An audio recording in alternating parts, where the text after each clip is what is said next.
Hello, আমি গার্গী। আজকে আমরা যে কোর্সটা নিয়ে আলোচনা করব সেটা হলো BSc in multimedia design and web development, এবং যেটা কিনা দুটো কোর্সের সংমিশ্রণ, গ্রাফিক্স এবং ওয়েব। সেই জন্য আমাদের সঙ্গে আজকে আছেন আমাদের গ্রাফিক্সের এইচওডি মিস্টার অভিক ব্যানার্জি এবং আমাদের ওয়েবের HOD mister Sumanta Banerjee. Grand welcome to you both. Thank you.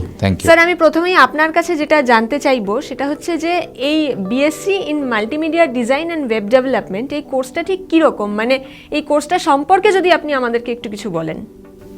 হ্যাঁ, এটি একটি 4 বছরের বিএসসি ডিগ্রি। এই কোর্সটার মধ্যে আমরা মাল্টিমিডিয়া এবং ডিজাইনের ক্যারিকুলামটা পড়াবো, যেখানে প্রথমে graphic designing, motion graphic designing, UI UX designing, web designing, web development, এই এন্টায়ার ক্যারিকুলামগুলো আমরা ইন ডিটেলে পড়াবো। স্যার, এই কোর্সটার মধ্যে দিয়ে স্টুডেন্টরা কীরকম ধরনের সফটওয়্যার এবং টুলস শিখবে সেইটা যদি আপনি আমাদের একটু ডিটেলে বলেন। এই কোর্সটা আমরা স্টার্ট করব হচ্ছে গ্রাফিক ডিজাইনিং দিয়ে। সেখানে শেখাবো Illustrator, Photoshop and Figma. Next আসবে মোশন গ্রাফিক্স, সেখানে আমরা শেখাবো প্রিমিয়ার প্রো আর আফটার এফেক্টস। নেক্সট আসছে আমাদের ইউআই ইউএক্স ডিজাইন, সেখানে আমরা ফিগমার একটু অ্যাডভান্স অ্যান্ড প্রোটোটাইপিংগুলো শেখাবো। নেক্সট আসবে আমাদের ওয়েব ডিজাইনিং, যেখানে আমরা স্টার্ট করব HTML দিয়ে, দেন CSS, JavaScript, bootstrap and WordPress. তারপরে হবে হচ্ছে ওয়েব ডেভেলপমেন্ট, সেখানে আমরা স্টার্ট করব হচ্ছে রিয়্যাক্ট, নোড.js, এক্সপ্রেস.js, SQL, মঙ্গোডিবি ইত্যাদি।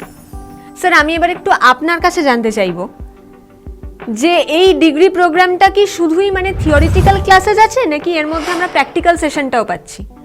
প্রথম কথা বলি, এটা একটা টেকনিক্যাল এডুকেশনের পার্ট। তাহলে সেইখানে দাঁড়িয়ে আপনি জেনে রাখবেন যে প্র্যাকটিক্যাল ক্লাসেস অনেক বেশি থাকবে, কারণ স্টুডেন্টরা যখন নিজের হাতে জিনিসগুলোকে করে দেখাবে সেটাই কিন্তু আমরা প্রোডাকশন আউটপুট বলে থাকি, সেটাই কিন্তু আমাদের ইন্ডাস্ট্রিতে দেখা হয়।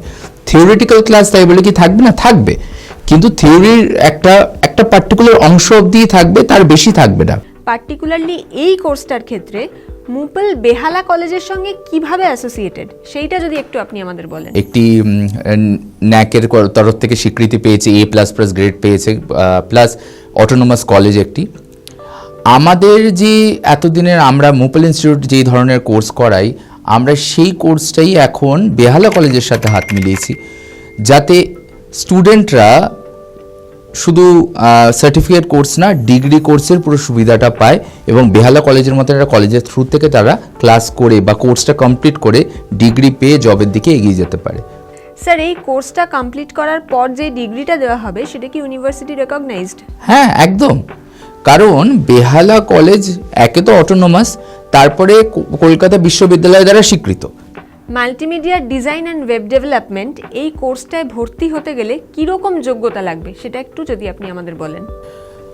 তো আমাদের ইন্ডাস্ট্রিতে না, যোগ্যতা বলতে একটাই, তুমি কি চোখ বন্ধ করে কিছু ভাবতে পারো? যদি ভাবতে পারো, আর সেটা যদি তুমি পেন বা পেপার নিয়ে একটা রাফও যদি কিছু এঁকে দিতে পারো, মানে সেই আঁকাটা মারাত্মক পারফেক্ট কিছু হতে হবে না, সিম্পল এঁকে দাও যে আমি একটা স্টিক ফিগার এঁকে দিচ্ছি, সেইটুকুনি যদি তুমি পারো তাহলেই তুমি যোগ্য। ধরুন যারা সায়েন্স ব্যাকগ্রাউন্ড থেকে আসেন না, তারাও কি এই কোর্সটার জন্য অ্যাপ্লাই করতে পারবে?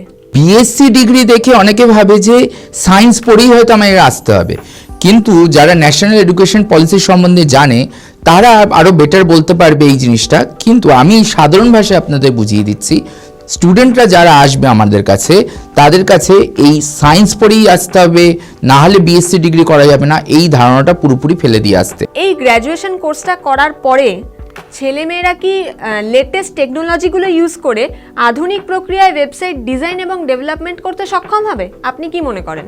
অবশ্যই, কারণ এই কোর্সটিতে আমরা একদম স্ক্র্যাচ থেকে কীভাবে ওয়েবসাইট ডিজাইন করতে হয় সেটা আমরা হাতে ধরে শেখাচ্ছি। তারপর সেটাকে কী করে ফন্টেন্ট ডেভেলপ করতে হয়, HTML, CSS এবং যে মডার্ন টেকনোলজিগুলো, রিয়্যাক্ট, এগুলোর সাহায্যে ফন্টেন্ট ডেভেলপমেন্ট কী করে করতে হয় সেটাও দেখাচ্ছি। এবং এর সাথে আমরা মোবাইল ফ্রেন্ডলি ওয়েবসাইট সেগুলোও আমরা কিন্তু এখানে দেখাবো এই কোর্সটার মধ্যে। এবং ওই ওয়েবসাইট যেটা বানানো, ফন্টেন্ট যেটা ডেভেলপ করা হবে সেটাকে কী করে ডেটাবেসের সাথে কানেক্ট করে কী করে এটাকে ডেভেলপ করতে হয়, সেটার জন্য আমরা যে লেটেস্ট যে যে টেকনোলজিগুলো ইউজ করছে, যেমন রিয়্যাক্ট হচ্ছে, এক্সপ্রেস হচ্ছে, নোড হচ্ছে, যেগুলো দিয়ে যে কোনো ধরনের আধুনিক ওয়েবসাইট খুব সহজেই, ইভেন সিঙ্গেল পেজ অ্যাপ্লিকেশন পর্যন্ত খুব সহজেই তৈরি করা যাবে। স্যার আপনি কি বলবেন এই ব্যাপারে? আমরা এখন ইন্টারনেটের যুগে রয়েছি। তো ইন্টারনেটের যুগে কি হয়েছে, আমাদের সবার হাতেই স্মার্টফোন রয়েছে, সবার কাছে ইজিলি ল্যাপটপ, পিসি সবার কাছে ইজিলি পাওয়া যায়। তো এই মুহূর্তে দাঁড়িয়ে একটা স্মার্টফোনের দিয়েই আমরা সমস্ত কি বলে ট্রেনের টিকিট বুকিং করছি, সিনেমার টিকিট কাটছি বা খাবার অর্ডার করছি, সব কিছুই এখন আমাদের ইন্টারনেটের মাধ্যমেই হয়। এই সময়ে দাঁড়িয়ে এই যে কোর্সটাকে ওইগুলো মাথায় রেখে করা হয়েছে, এখানে আমাদের মেন লক্ষ্যটাই হয়েছে যে এই যে পার্টিকুলার ওয়েবসাইটগুলো দেখছি বা অ্যাপগুলো দেখছি, এগুলো বানানো যখন দেখছে লোকে, যেগুলো বানানো হয়েছে, এগুলো কাজ হচ্ছে, এইভাবে কাজ করা হয়, তাহলে সেগুলো বানাবে কে, সেইটা মাথায় রেখেই আমরা স্টুডেন্টদের জন্য এই কোর্সটা তৈরি করেছি। আমি এবার একটু জানতে চাইবো যে এই বিএসসি ইন মাল্টিমিডিয়া ডিজাইন এবং ওয়েব ডেভেলপমেন্ট এই কোর্সটা করার পরে কলেজের পক্ষ থেকে ছেলে মেয়েদের জন্য কীরকম চাকরির সুযোগ আছে? স্যার আপনি যদি একটু আমাদেরকে প্রথমে বলেন। আচ্ছা, তো কোর্সটার নামটাকে আমি প্রথমে ভাগ করে বলে দিই, তাহলে জব অপরচুনিটিগুলো বুঝতে সুবিধা হবে। তো BSc in multimedia design and web development.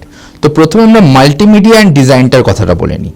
Multimedia and design বলতে আমরা প্রথমে স্টুডেন্টদের যে গ্রাফিক ডিজাইন শেখাবো, তো গ্রাফিক ডিজাইন থেকে তারা কি কি জব পেতে পারে।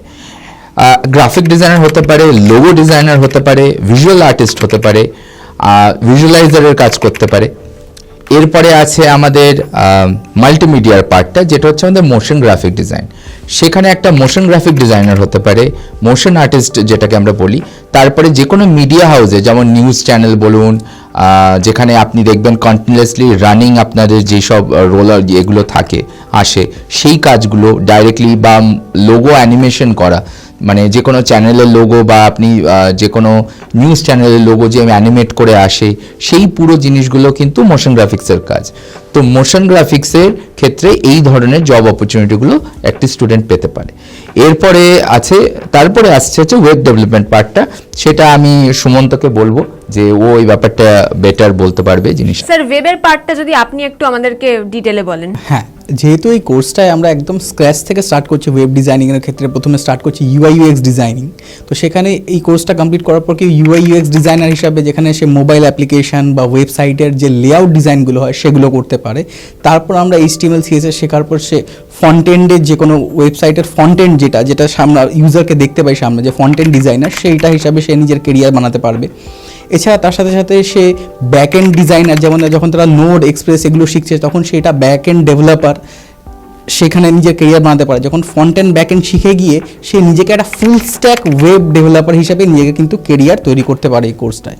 ইন্ডাস্ট্রির থেকে আমাদের কাছে যখনই কোনো অপরচুনিটি আসছে যেটা আমরা স্টুডেন্টকে দিতে চাই, জব অপরচুনিটি, আমরা দেখছি যে আপনারা যত ওয়েবসাইট আছে যেখানে জব অপশনসগুলো দেওয়া থাকে, এইখানে আমরা বেশিরভাগ সময় জব পোস্টিংয়ে দেখেছি যে স্টুডেন্টরা গ্রাফিক ডিজাইনের সঙ্গে মোশন গ্রাফিক্স চেয়েছে, অনেক সময় দেখা গেছে গ্রাফিক ডিজাইনের সঙ্গে ইউআই ডিজাইন চেয়েছে, আবার দেখা গেছে ইউআই ডিজাইনের সঙ্গে একটু ওয়েব নলেজ থাকা এই ধরনের চেয়েছে, আবার ফুল স্ট্যাক ডেভেলপারের কাছে কখনো কখনো বেসিক গ্রাফিক ডিজাইনের নলেজও চেয়েছে।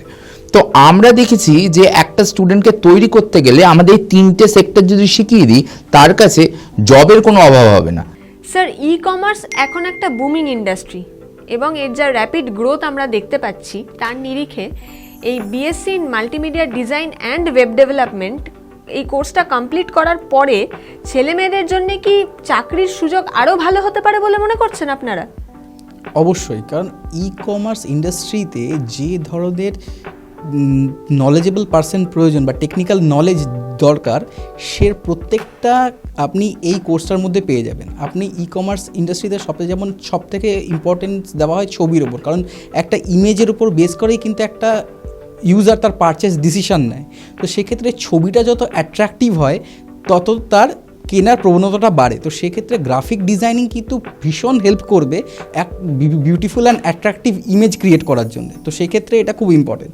সাথে সাথে ওয়েবসাইট তো আমি আগেই বললাম যে ই কমার্স ওয়েবসাইটও আমরা এই কোর্সের মধ্যে শেখাচ্ছি, যেখানে ওরা ই কমার্স ওয়েবসাইটও বিল্ড করতে পারবে, সেটাকে ডেভেলপ করতে পারবে, পেমেন্ট গেটওয়ে কানেক্ট করে একদম এন্টায়ার ই কমার্স ইন্ডাস্ট্রিতে যে ধরনের টেকনিক্যাল লোক দরকার প্রত্যেকটা জিনিস কিন্তু বা প্রত্যেকটা সাবজেক্ট কিন্তু এই কোর্সের মধ্যে আমরা ইন ডিটেলে পড়াচ্ছি। স্যার এখানে গ্রাফিক ডিজাইনারদের একটা মুখ্য ভূমিকা আমরা দেখতে পাচ্ছি, এইটা নিয়ে আপনি কি বলবেন? দেখুন, গ্রাফিক ডিজাইন হচ্ছে সমস্ত ইন্ডাস্ট্রির, আমাদের এই পার্টিকুলার ইন্ডাস্ট্রির ABCD। তো আপনাকে গ্রাফিক ডিজাইন শিখলে আপনি কম্পোজিশন শিখছেন, আপনি ফ্রেমিং শিখছেন, লেআউটিং শিখছেন, ইমেজ এডিটিং শিখছেন, ইমেজ রিটাচিং শিখছেন, যেটা এক্ষুনি সুমন্ত বলল যে ইমেজগুলোকে আমাদেরকে অ্যাট্রাকটিভ বানাতে হয় ই কমার্সের ক্ষেত্রে। তো সেইটা কিন্তু গ্রাফিক ডিজাইনের একটা বড় অংশ।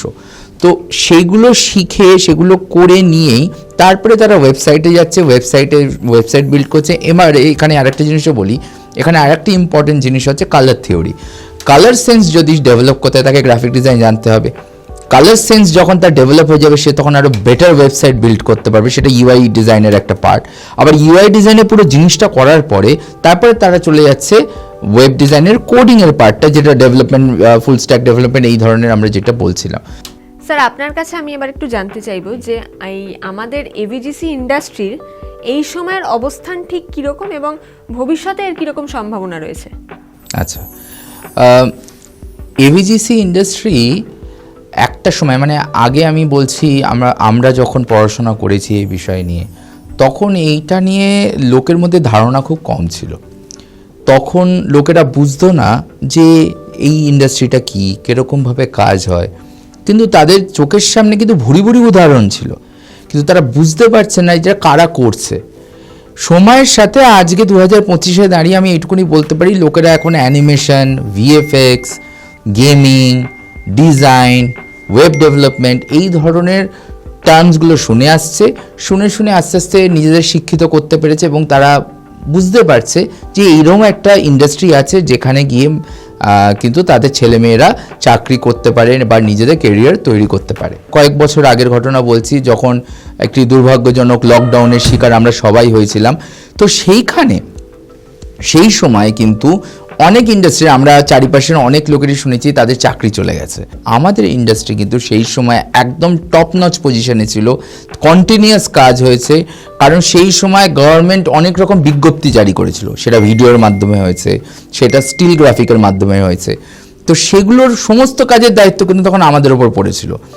Animated video, live action video, graphic design করে নানা রকম পোস্টার, বিজ্ঞপ্তি দিয়ে বোঝানো যে ভ্যাকসিন নিন, আপনারা দূরত্ব বজায় রাখুন। এভিজিসি ইন্ডাস্ট্রিতে আমি বলবো আরও ছেলে মেয়ে আসুক, আরও ছেলে মেয়ে যোগদান দিলে দেখবেন এই ইন্ডাস্ট্রিটা আরও শক্তিশালী হয়ে উঠবে। হ্যাঁ, কারণ এই ইন্ডাস্ট্রিতে ছেলে মেয়ের প্রচুর প্রয়োজন। কারণ আজকে যে কোনো কোম্পানিতে, আজকে আমি ছোট্ট আরেকটা উদাহরণ আমি দিতে চাই, এই IPL আসছে একটু পরে, বা এই ওয়ার্ল্ড কাপ আসবে, ওয়ার্ল্ড T20 ফেব্রুয়ারি মার্চে আসবে, তারপরে IPL হবে। এই সময় আমাদের ইন্ডাস্ট্রির একটা বড় গুরুত্বপূর্ণ ভূমিকা পালন করে কি, অ্যানিমেশনের ক্ষেত্রে আমি বলতেই পারি, অ্যানিমেটেড ক্যারেক্টার্স তৈরি হয়, অ্যানিমেটেড ভিডিওস তৈরি হয় সেই সময় IPL প্রমোট করার জন্য। যেমন একটা ট্রফিটাকে পুরোটা অ্যানিমেট করে দেখানো হচ্ছে, সেটা একটা অ্যানিমেটেডের কাজ। আচ্ছা, তারপরে হচ্ছে আপনার যখন VFX এর ক্ষেত্রে যেগুলো বলা হচ্ছে, যে আমরা যেটা অনফিল্ড যে ধরনের গ্রাফিক্সগুলো দেখি, যে বিরাট কোহলি কত জোর 6টা মারলো, তারপরে MS ধোনি যখন মাঠে নামছে তার যে সাউন্ডটাকে দিয়ে একটা এফেক্ট করে দেখানো, তো এই সব জিনিসগুলো কিন্তু আমাদের ইন্ডাস্ট্রির লোকেরাই করছে। বা পুরো ভিডিওটা শ্যুট হচ্ছে, যখন যারা ভিডিওটাকে তুলছে, ক্যামেরাম্যান, ফটোগ্রাফার, সেটাও তো আমাদের ইন্ডাস্ট্রিরই লোক। বা এই যে ম্যাচের যে স্কেডিউল বেরোবে, ম্যাচের স্কেডিউলগুলো বেরোবে, হ্যাঁ, সেটা তখন গ্রাফিক ডিজাইনারদের কাজ। প্লাস এর উপর রিলেট করে অনেক মোবাইল গেমসগুলো আপনারা পান, সেই সময় অনেক মোবাইল গেম ওঠে, যে ক্রিকেট মোবাইল গেম হয়, ফুটবল মোবাইল গেম হয়, এইগুলো যে গেমিংয়ের, সেগুলো হচ্ছে গেমিং ইন্ডাস্ট্রির পার্ট। তো এইভাবে কিন্তু আমাদের ইন্ডাস্ট্রির রেলেভেন্স দিনে দিনে আরও বাড়ছে, কমছে না।